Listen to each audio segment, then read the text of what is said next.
Moi, je suis juif. Je considère qu'Israël me met en danger. Israël est non seulement l'endroit où les juifs sont le plus en danger au monde, mais Israël met en danger les juifs.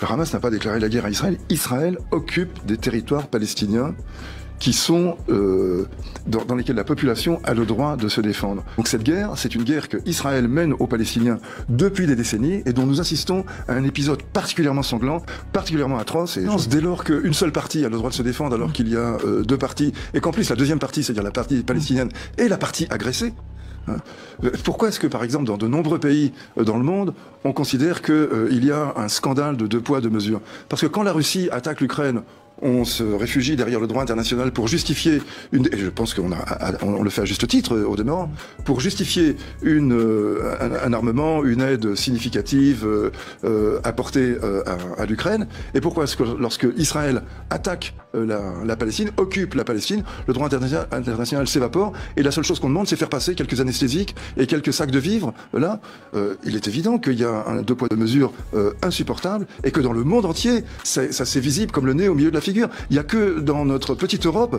qu'on semble ignorer cela, ou en tout cas en tenir très peu de compte. Quelque chose sur la question des otages, parce que moi, il y a quelque chose qui me heurte. Je me rappelle la campagne pour la libération de l'otage Gilad Shalit.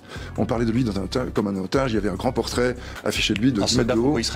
Un soldat franco-israélien capturé dans un char Merkava qui était sur une île de front, c'est-à-dire à la limite de la frontière, enfin de la barrière de Gaza, et on se référait à lui comme d'un otage, en permanence, comme s'il avait été kidnappé. Mais un soldat en activité ne se fait pas kidnapper, il se fait capturer et il est prisonnier de guerre. Il y a une sorte de distorsion sémantique que l'on voit à l'œuvre en permanence. Par exemple, on apprenait il y a peu de temps que 3000 personnes viennent d'être arrêtées en Cisjordanie, qui viennent s'ajouter aux milliers de détenus déjà présents dans les geôles israéliennes, sans aucun motif, sans avocat, sans dossier juridique, et avec des peines prononcées sur le plan administratif indéfiniment reconductibles.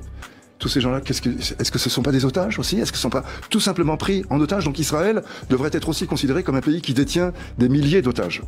Alors, ça permet un peu d'équilibrer la chose et d'éviter d'entrer dans le discours de Netanyahou, selon lequel on assiste au combat de la lumière contre les ténèbres, de la civilisation contre la barbarie, cette espèce de ultra-polarisation reprise à leur compte par nombre d'observateurs ici en Europe, qui sont extrêmement choquantes aux yeux de pas mal de gens, y compris dans notre pays et dans le monde entier.